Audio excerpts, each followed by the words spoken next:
But how many of you have seen this chart in your life at some point? Yeah, Drop it I've seen in. it. Yeah, you've seen it, right? Okay, Yeah. I want everyone to drop in the chat where you think you operate from right now on this chart. So you can give a number if like you're in between emotions, or you can just name the emotion as well. But Miguel, could you tell me what like the average number is? Because I can't see the chart. Yeah, the average number in terms of like the midway. Yeah, or like what numbers people, or like emotions that people are putting in the chat at the moment. Oh, okay. Yeah, so desire. Yeah. Their Manaf is operating from 350, which is acceptance. Yeah, Good. nice. Good place to. That's really good. Everyone, drop it in the chat. Jose is operating from desire, which is 125, and pride, which is 175. Yeah, like wanting to prove people wrong. I was the same, bro. Don't worry. Yeah, Anyone Joseph else? desire as well. Yeah. Noah desire as well. Damn. Miguel, what about you, bro? I'm actually curious. Well, funny enough, I'm actually having some sessions with a neuroscientist, and I've been improving this a little bit. And I feel like I'm currently operating from love and joy. Nice, bro. Nice. Yeah, that's exactly where you want to operate from. Like the next slides will go into this, but yes, you can get insane results, operating from anger, pride, desire, like, using all your past negative experiences as like fuel, or like your environment as competition. But you will gas out at some point when you hit that goal that you've pedestalized of like 5K, 10K, 20K, whatever it is. Because once you've hit it, what else is left? Because if you look around the situation once you hit that goal, you can't logically be that angry anymore because you're in a pretty good situation. You can't use pride as a driver because you've already smoked your old competition. Your desire is done because you've already achieved it.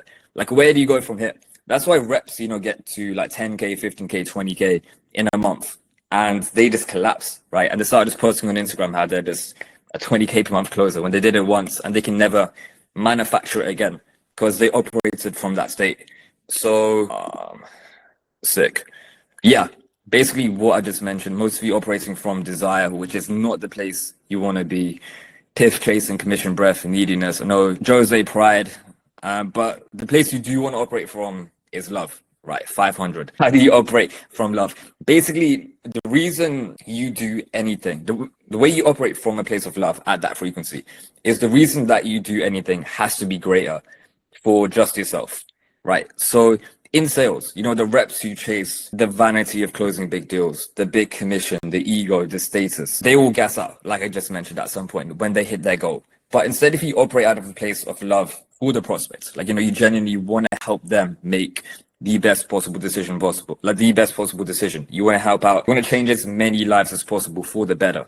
You operate at a much, much better frequency, right? And when you operate from that frequency, you have so much more energy and drive, which means you're going to make a bigger impact. And as a byproduct, you're going to make more money anyway. Yeah, that's the biggest shift I think I've done in my sales career, like since I've been in sales, because I operated from it for ages, right? I used to listen to so much Andrew Tate, and he's already said, like, be angry, like, use all these things as emotions. And it did work up to the point, right, where like it's impossible for them to keep working because you're in a good situation. So yeah, that would be my humble advice on that. But yeah, that's pretty much everything I wanted to cover. Just to like a recap, like a good way, like a good method you can go to your next call just to make sure before you go in it, you're in the best possible headspace. Because I'm sure many of you feel it, right? Like, when you're in a certain headspace or in a certain mood, you just know something's going to close, right? Because you feel good, or like, if you feel that way, and then it does happen and you go on a roll and you don't know why you went on that roll, but like it just happens sometimes, right? So the way you can manufacture that to be happen pretty much on a daily basis, like instead of just waiting for it the odd time. So number one, completely detach yourself from the outcome, right? Remember, the commission you're about to get, that individual $250, $500, it changes nothing, right? Your life will not change in any way. The prospects results matters way more. You're here to change others people's lives. If you can do that, then you get rewarded accordingly. Number two, run the worst case scenario, right? The worst case scenario, the absolute worst case scenario, you get fired. Right, you'll get a new role tomorrow, the day after, next week, it doesn't matter, right? You got a new bunch of people to talk to. You can network with a brand new closers, brand new sellers, a brand new manager. You gain more information about the space as a whole, right? That's the worst case scenario. Number three, the gratitude reset. Realize you've already won, right? 1 in 400 trillion. That's the odds to exist as a human being, right? And that's just a human being, not even including someone who knows about high ticket sales and has the ability to be making 5, 7, 8, 10, 20, 30K per month, right? Number four, already believe you're at the goal that you have in your mind. I'm sure everyone has a goal, like already believe you have it, act from that identity, and then the external world just has to catch up, right? That's the way the world works. Number five, similar to before, put the prospect first. And number six, just check your frequency, right? If you're operating from a place of desire and fear, yes, it can work for now, but for how long? And at what cost as well, right? Because when I was operating from that, yes, I'll be taking 10 calls per day. I'm making money. But at the end, I was done. Like, I was so done. And it just gave like such a negative connotation to closing in my head. So, yeah, I'm pretty sure that's pretty much everything I just covered. But yeah, boys, any questions about anything I just ran through, feel free to hit me. But yeah, literally anything. Miguel, how did you find that as well? Yeah, I have a question before the boys can ask a few as well. But I'm curious, like, what made you go from a low frequency to that level of consciousness, like from your perspective? Yeah, bro, literally just realizing like the money doesn't make any impact, right? Because the more and more successful you get, like for me, I've gained such a network now. I know people making 50, 70, 100, 150K per month. I met them in person in London, right? And I was asking them, like, how did it actually feel when you hit that benchmark? And they all said the same thing. It felt like nothing. It felt empty. And I, like, always refused to believe, like, how, bro? Like, you're making 100K per month. Like, surely that feels like something, right? So when I realized, okay, cool, this thing I work every single day, 24 hours a day for, once I actually get it, it doesn't actually change anything. Like, what am I actually doing? So I went on just like, a bit of a slump. So I literally had to like figure myself out of there. And I already knew a bit about this frequency chart. And, I piffed 6K for that membership with Katna. And they're big on mindset in there. So yeah, I found a mindset coach in there, talked to him a bit. And yeah, just literally operate from a place where you want to help other people. Like you want to have an impact. Because as humans as well, you're wired to want to help other people. I'm sure when you help other people, right, you feel good internally, right? So like, it's almost a selfish thing of helping other people because you feel good when doing it. So yeah, that's the biggest change for me. But yeah, sweet. Any questions, boys? Anything about anything? It doesn't even have to be related to this, like setting, closing, any issues you're facing at the moment. I have one question. Well, we continue. What's one? Oh no, you're good. I think I spoke there for a bit, but you can go. You can go ask Jose. Okay, fair enough. Well, I always talk to Miguel like in terms of the chart and everything, but like how can you actually apply that? Because I think that's my biggest bottleneck. Like I'll be totally transparent here.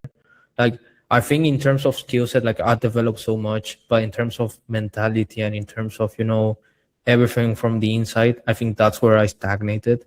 So in your case, like what actual things can you do, to improve in that sense? Yeah. If it makes Yeah, for sure. So like, what would you say your biggest like limiting beliefs are? Because I know you mentioned your skill sets there, but your mindset's a bit lacking.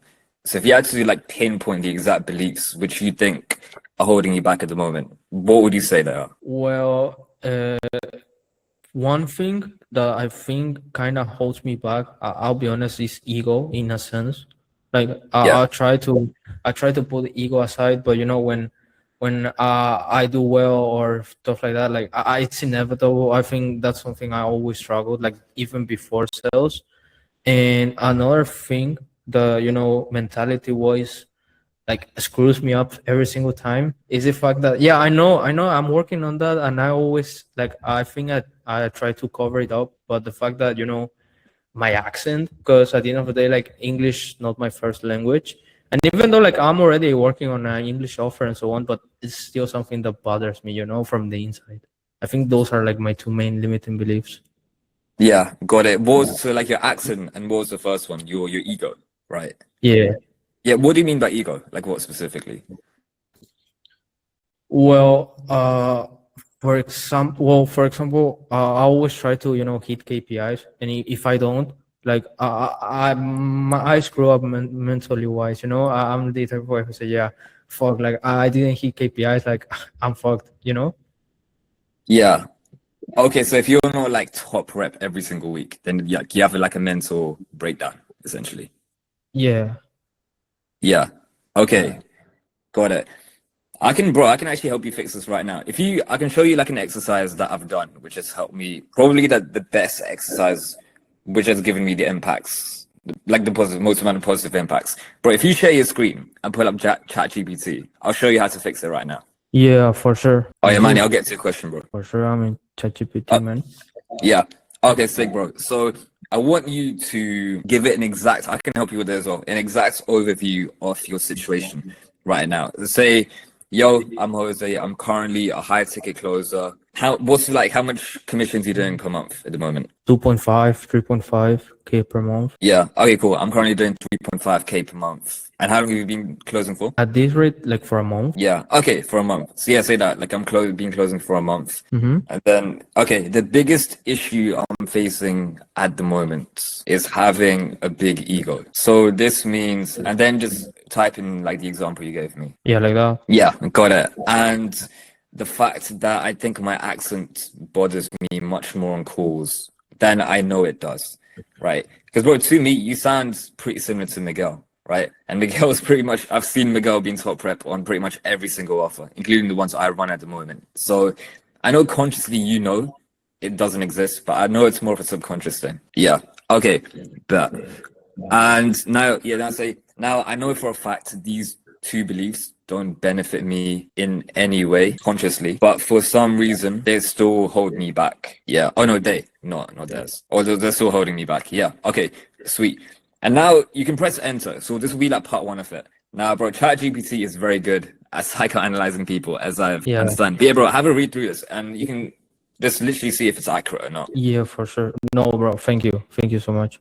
Yeah, yeah, bro. Yeah, I know it's a bit personal in that. But yeah, bro, the second step from that is once you realize exactly what's going wrong, so this is another bit of a mindset lesson. Miguel, you might know this as well. So between the ages, so your brain, your subconscious beliefs form the most between the ages of 0 and 14, especially 0 and 7, right? Your brain is in a stage of theta state. So this is where, like, you're adopted. It's like, all the bad traits you have at the moment is like from some trauma that happened way back then, even the positive ones. And after the age of 14, your brain never goes back into the state, like ever, apart from the 10 minutes before you sleep, like right before you sleep, and the 10 minutes after you wake up. So this means the best way to reprogram your brain is in those 10 minutes. And the way you can do this is just by reading a mantra in the present tense, right? So this is what I do. Mine is quite personal, I might not share, but I have my own mantra. I read it every morning and every night. And the impact it's had on me has been insane, right? So I had the same issue. I used to like pedestalize people who are making a lot of money, and I'd act weirdly around them and it would cook me. So now I say, I don't want to prove myself. I judge people on the character and authenticity, not by the amount of money they make, all that kind of stuff. So find out the exact problem, then ask it to write you like a 2-minute mantra in the present tense that you can read every night before you sleep, and after you wake up. And in 3 days, I promise there'll be an impact. I literally did this with 2 of my reps, and both of them saw like profound impacts in that time. So literally everyone, if whatever limiting beliefs you have, try that. Use ChatGPT. I promise it can psychoanalyze you better than any therapist you'll ever pay for in your life. Use it, and I promise it will change your life, because it has to me. Yeah, that's really good. And I can add a little bit into that. What Trey is saying is very true in terms of like the traumas that we have and the limiting beliefs and the identity that we currently have. And what I see and what I used to do, what most people do is just like they push away these fears and these identity issues, such as like for example, Jose talking about his accent, or really just like certain limiting beliefs. It's like instead of pushing it away, like bring it here. And when you actually start to internalize it, you can feel it in your chest or in your gut or in your stomach. And when you feel it, like just let it sit for like a minute. And when you do that, you're going to notice that it starts to vanish because you accept it for what it is.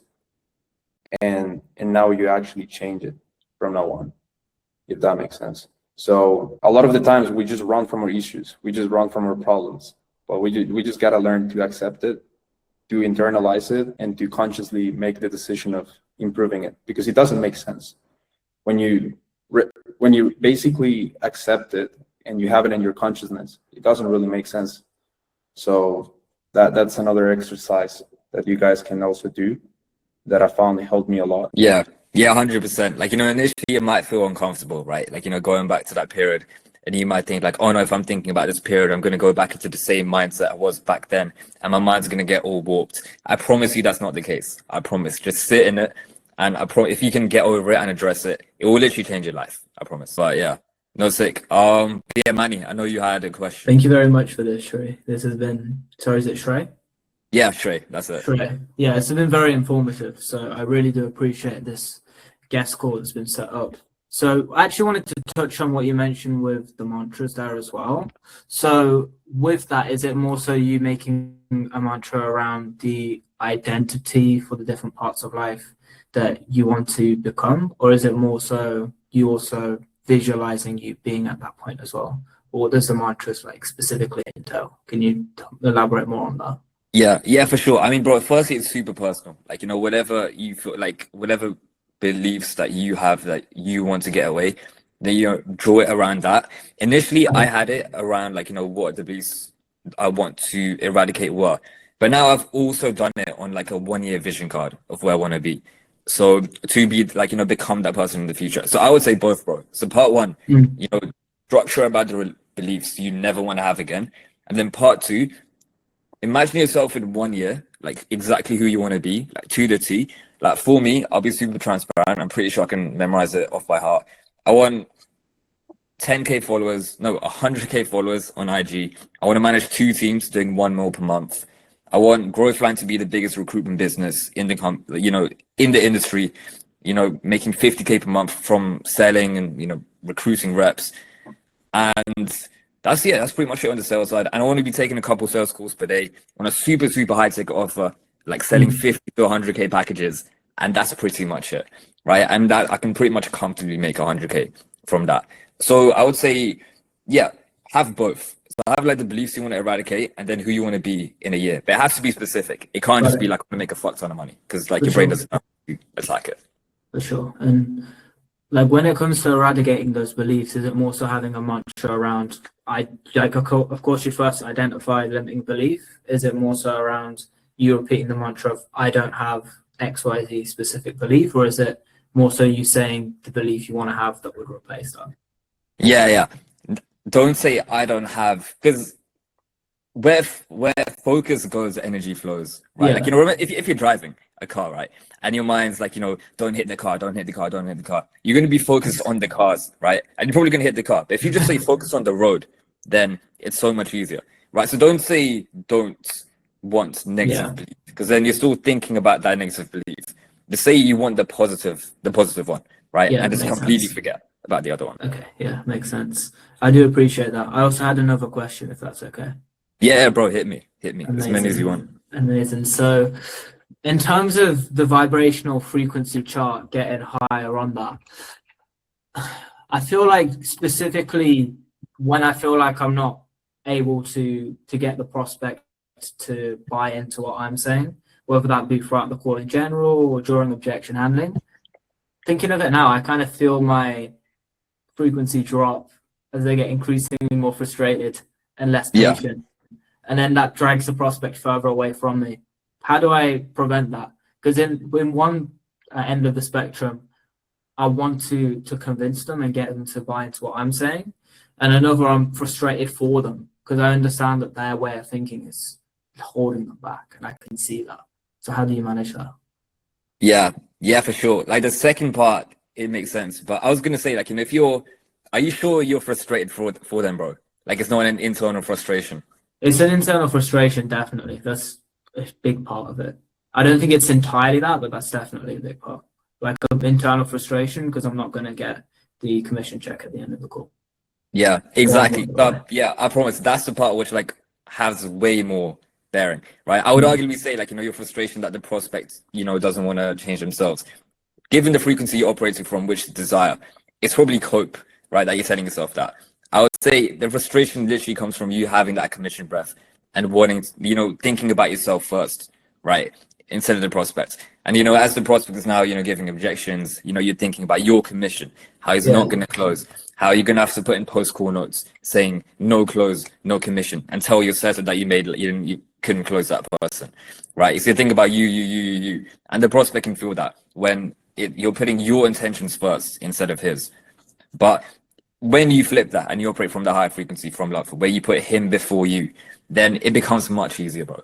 It becomes much easier. You don't have that frustration, right? You all see it as a game. You're like, okay, cool. How am I going to, how am I going to, get this person over the limiting beliefs, right? It's not you versus them. It's it's you and them versus the negative version of themselves, is what I would say. How do you build more of that love and care for the prospect and maintain it throughout the call? Yeah. What do you mean in what way? Like, do you just not care about him at the moment? No, I care. It's just I also care about the money I want to make as well. Yeah. And Yeah, then that care can override the care I have for the prospect. Yeah, for sure. But you have to understand that, like, as I mentioned before, if you operating out of more of a care of the prospects, that will end up in you making more money anyway, right? Like, it's the best possible way. As I mentioned before, the higher frequency you operate from, the more natural energy and drive you have, and the prospect can feel that on the call, meaning you can make a bigger impact and make more money as a byproduct, right? So just focus on this. I know it sounds, but I'll chat GPT this as well, because I can tell that there's a lot behind it. So, like, give it your specific situation, exactly what you think is holding you back, and then say, like, how do I fix this? And then ask it to create you a mantra, and that should do the job. Sick. That's good, because I saw you do the example of Jose as well. Yeah, bro, it's super simple. I mean, bro, if you've got any questions about it as well, just message me. Like, it's super easy to do. And what I would say as well, every time you go back, use the same project or chat, because that chat will load in all the information about you, right? And it will literally see you develop over time, and it can bring you back to if you're having certain issues related back to certain situations. So just use one chat and one project. That's big. I like that. Yeah, fire, bro. Not happy. It's sick. Not happy I could help. But yeah, anything else or? Yeah, all good. Okay, sweet. Noah, hit me, bro. What's up, Shay? How are you? Yeah, what's good? It's been good, man. Good to see you again. Yeah, I don't know if you remember, we had an interview back when I first started out back in November. I know, bro. You were like a week in. Like, I could see the potential, bro. Like, you were just a bit green. But I know you're killing it at the moment, which is solid. Yeah, so my question to you is, by the way, what's the range of where you're at right now, monthly? Yeah, for me, bro, comfortable. All income included is about 15K per month. 15? Yeah, 15. But it's nowhere near where I know I'm gonna be. My question to you, Ed, because I'm sure you probably talked to people you were saying who are at 100K. Yeah, 100%, bro. Even more. Yeah. So Matt and Miguel, you guys could chip in on this too. But my question is if you could break down each step, 5K to 10K, 10K to 20K, 20 to 50, and 50 to 100, what it takes at each step to break through that. So what it takes to break through from 5 to 10, 10 to 20, 20 to 50, 50 to 100, in your opinion? Yeah, bro, I don't think that's Miguel, you can correct me as well. Do you think that's a good mindset to operate from? To think there's certain inputs you have to do to get to a certain level? I think there's a lot of internal work that needs to be done first, especially getting to the first goal. For example, going from 5K to 10K, you're operating as a sales rep, you can get to 50K as a sales rep as well. But to be fair, the leverage is going to be different. So it really depends, because everyone has their own journey. Last week, I was speaking with guys. There's this one guy that sold his company. I think I talk about it, but he sold it for $100 million. And he got offered that by Yahoo. So I had the opportunity to have dinner with him. And the one thing he told me is he's not just about the money. It's about creating an ecosystem for humanity. It's at that point, it's not really about the money. So you got to internalize what you really like, what you really feel passionate about. And if that is sales, if that's communication, if that's helping people, then you got to just reverse engineer the steps that it takes to get there and the amount of leverage that you need for that. But you cannot go from 0 to 100K in 30 days if you don't have the skill set first. So it's like build up the first initial skill set and then go step by step, basically. So like Shrey, like you said, you're at 15K right now. Your goal is to get to 50K. Like, Yeah. what are you gonna do differently to get to 50K? Like, what do you think it has to take to get there? Oh, bro, in my mind, I'm already at 50K. Like, I know I just said it doesn't matter of time, right? I'm already there. I'm doing the daily inputs every single day to get there. I've already adopted that identity system that I'm making 50K. I would say even 100K at the moment, right? And the thing is, if you always put yourself like in a money mindset, I need to be making X amount, you're pretty much guaranteeing periods of depression in your life, right? If you attach all your self-worth to money, to get to the point where you're making 15, 20, 30, 100K, they're going to be vast, elongated periods of time where you're not making much money, right? Especially in business, right? My business growth line, it took a while to get to the point it is. Like, to scale it, last week I lost 2 clients. This week, today alone, I just closed 2, and yesterday another one, right? So there's no point attaching myself to money. There's going to be ups and going to be downs. It's not like a steady graph, right? It's like this, and like sometimes you're going up, but then you come back up, go down and up, right? So there's no point attaching yourself to your self-worth to the money, right? I'll just focus purely on the skills, right? Because the skills stack the money.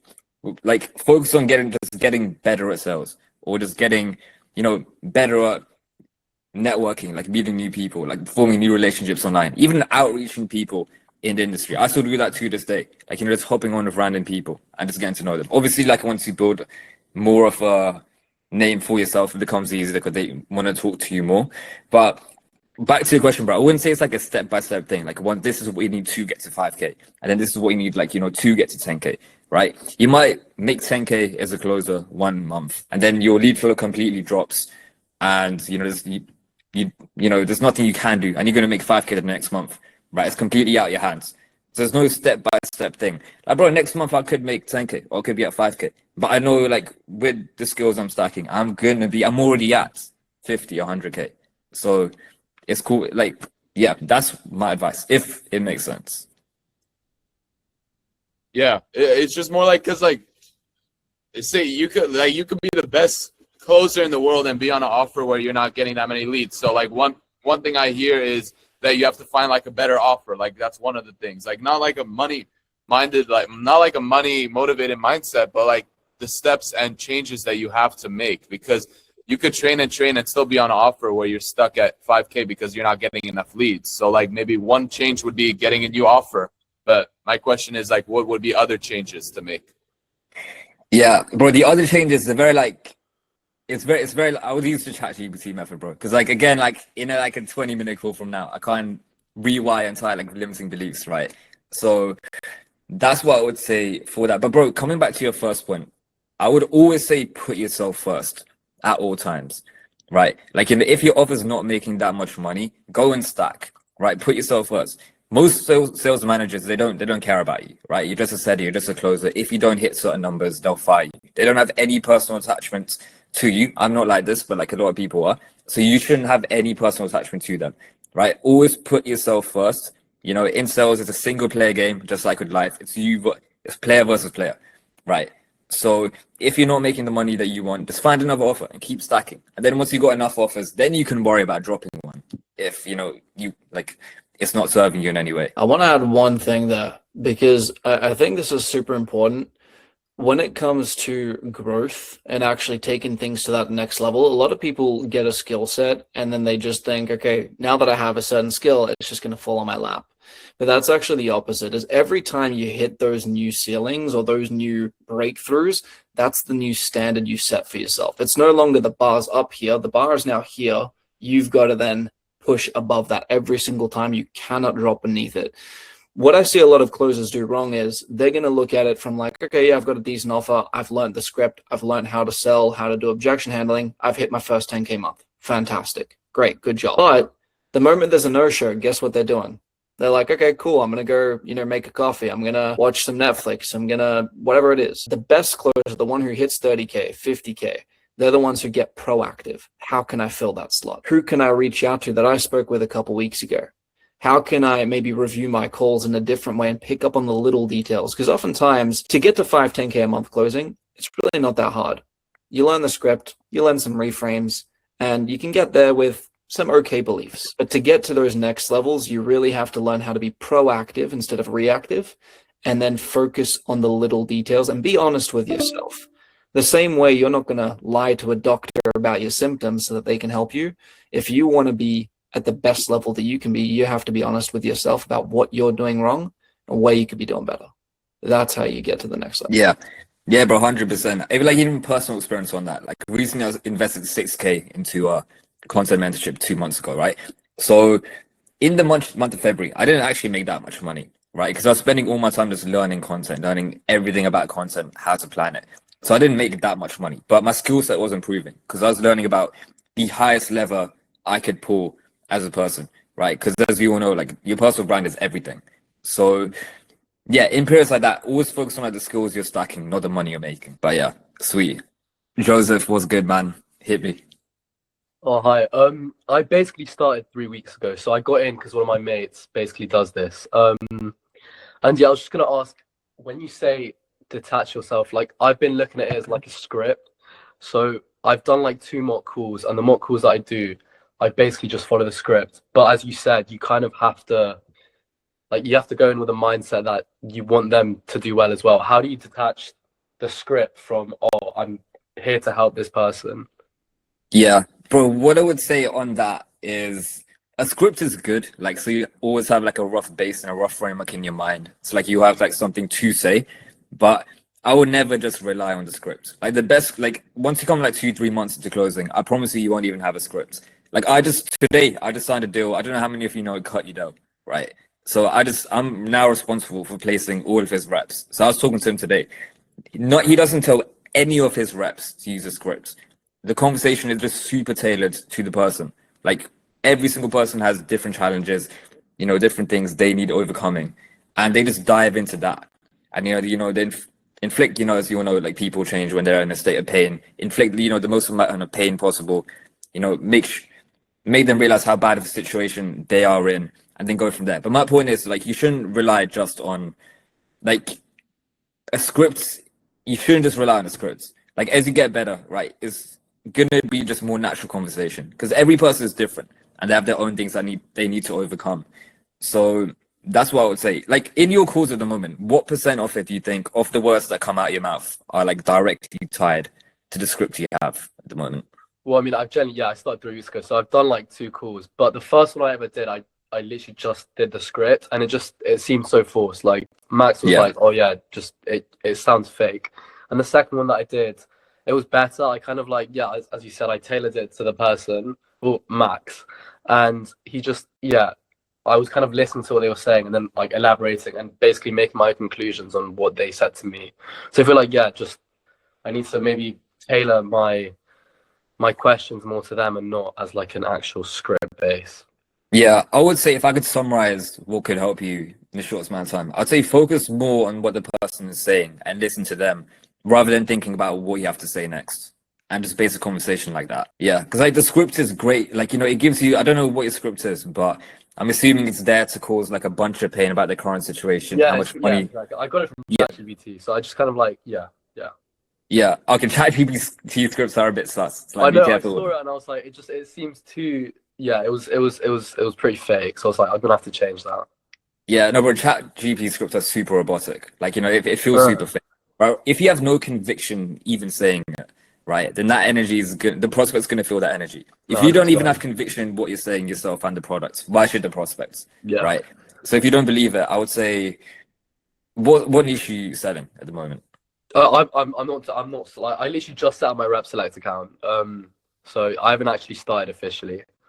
Yeah. Okay. There. I mean, bro, I can, depending on it. Actually, bro, I can lobby my framework if you want. Or Miguel, I'm sure you've got a framework as well. That'd be sick. Yeah, I'm gonna shoot you a fire framework that you can follow as well. Thanks. No, all good, bro. Peace. But yeah, bro, I hope that helps. Yeah, bro, like the framework is great. Like, it's great, but don't make that the main focus. Like, focus on what the prospect is saying, how you can cause a maximum, you can make them realize how shit of a situation they are in. Because this is a whole new topic, right? But you basically want to, back to the frequency chart. You know how I said people change when they're in a state of pain, right? As you can see, the lowest emotions on that chart are a state of shame and guilt, right? You put prospects in shame when they realize everyone in the school has an identity of themselves, right? You think you're like a warrior, you're a risk taker, you're a genius, you're unafraid, you're a superior person, right? When you realize you're not that and you get brutally exposed of who you actually are, that's when you enter a period of shame, right? So we want to get the prospect to tell us everything negative about the current situation, right? So if you're selling trading, how much money have they lost on the charts? How much time have they wasted losing that money on the charts? What kind of impact has that had on their day-to-day? How much money have they additionally left on the table by not having a mentor? How does it feel having left that money on the table, right? Then you can go into their job, how they feel like a slave, how they never get to see their loved ones. Now we've built a whole clip of shame. Then you can go into guilt, right? So if they have loved ones, which, they always do, their partner, their kids, their parents, you can go into the impact, what the impact of them being so incompetent has had on them, right? So how did they feel living in a shit apartment? How did they feel watching everyone have nice things, never going on holiday, never even getting to see you because you work on a job your whole life? So that's the emotions you want to aim for. The whole framework is designed to get the prospect in those emotions, right? So it can find the opening, but then based on what they say, you have to dig deeper. And then most people, and then you can go into desire and fear with the cost of inaction. And that's pretty much it. All right, thanks, man. Yeah, no, you're good. You're good. Sweet. Any other questions? I know you only got 8 minutes on this left, but anything else? Well, what's I just wanted to ask this. I know I'm so far away to actually having to take that next step, but just to know when do you feel when do you think is the time to transition rather from closing onto management, and how to actually be the basics and be kind of I know it's so complex, but what's the step by step, Yeah, bro, the transition, every management position, even the management position I've got, you get it when you get it when you deserve it, right? So I got my position in my month, my last month of closing, full month of closing. I was full-time closing in October. I out collected the other closer by 6x, and then the manager was like, okay, can I put you as then the growth operator left, the manager bumped themselves to operator, then I got made the manager. So all the managers I know, they got put into that position because they just performed at the highest level on their current offer for an extended period of time, when they were undeniably so much better than all of their reps, when it logically made no sense for them not to be trading everyone else. So it's something that's, you don't transition into it. Just focus on becoming the best closer you can, out collecting everyone on your team by so much. And then it's just something that will happen, right? If you focus on the management, when I'm going to be a manager, why is he not giving you management, or what do I have to do to get there? You're never going to get it, right? If you pedestalize it, anything you pedestalize, you never get. But if you just focus on the skill of closing, right, becoming a better closer, just focus on that. It's something that will just happen. I promise. Yeah. Nah, all good. But sweet. Any other? I know I've pretty much answered everyone's questions in here. Miguel, anything else from you or? Honestly, I love this session. I really like talking about consciousness, and I really liked the questions that some of the guys asked. And I think all of the the main takeaway for me specifically is just gonna be to keep the highest level of consciousness, really, because that's the most important thing. We're so focused on the short term that we neglect the 5 years, 10 years, 15 years from now. And if you actually lock in on the skills right now, you're going to be in a whole different position. So that's the main thing that you guys should prioritize. Really increase your level of consciousness, put in the work, and be happy and fulfilled. Yeah, 100%. Manny, hit me with one final question. Very brief question. Very, very brief. So I've never really used ChatGPT for the psychology or mindset stuff. With that, would you specifically recommend the premium version? Because I've just cancelled that subscription and moved over to using Claude. Or would you Oh, bro, say then the you can normal use version's Claude fine? as well. In Claude, you Yeah. can put a project, so it can be the exact same thing. Okay. There's not much difference in like its emotional intelligence or ability to do that. Yeah, no, it's not. I know my mentor. I know my mentor also uses Claude now, but I've just been using ChatGPT, and it's been good enough for me. Claude's probably going to be Okay. even better. So Right. yeah, Okay. that doesn't matter. Okay. Sweet. I'm gonna get on that tomorrow Yeah. as well. Yeah, sick. Yeah, bro, you can create really good projects, and like you can attach like files to it as well to give it even more context, and then give it instructions. So, bro, what you can do, you can like tell ChatGPT what you're gonna do with Claude, like how you're gonna use it to like get rid of your limiting beliefs and all that kind of stuff, and then you can say, "This is what I'm gonna do with Claude. Can you give me a prompt for the best possible instructions I can give to Claude, so like it operates in the best way?" So use ChatGPT to give you a prompt for Claude, and then yeah, Sick. that should help. Sick. Okay, I'm gonna do that. Yeah, yeah, bro. I promise ChatGPT won't start like scrapping or blow up. But yeah, sick. Now, boys, it was great talking to all of you. I know like a couple of familiar faces. Hope I'll manage to help in some way with anything. Any other questions as well? Like, feel free. I'm sure I'll drop my. You better just ask Miguel for my contacts. I'm always here to help. But yeah, Miguel, anything else you want to add? Or I appreciate your time and having you here as well. yeah, nah, bro, appreciate you for letting me in. Nah, it's a fire community, bro. I'm telling you, Miguel is the GOAT. I've literally seen him. I've seen him bean closing. Like I've been with him pretty much since I started, and I've seen the numbers he pulls. So like you're in good hands, I promise. His connection's mad. Probably investing into more, maybe investing into more roles with me as well, so you could get even more. But yeah, nah, sick boys. That's all from me. But yeah, keep crushing it. Any questions, you know where to find me. Well, Matthew, anything from you as well? Or No, that's it, man. That's it. Appreciate you jumping on with us today. yeah, 100%. Anytime. If you guys want me back, you know where to find me. 100%, G. Sure. I'll catch you out in the UK. Yeah, bro. Yeah, let me know. I'll drop my IG handle as well. I know like half of you already. Yeah, follow me. drop the IG so everyone can connect. Peace. Yeah, let's get it, boys. Peace.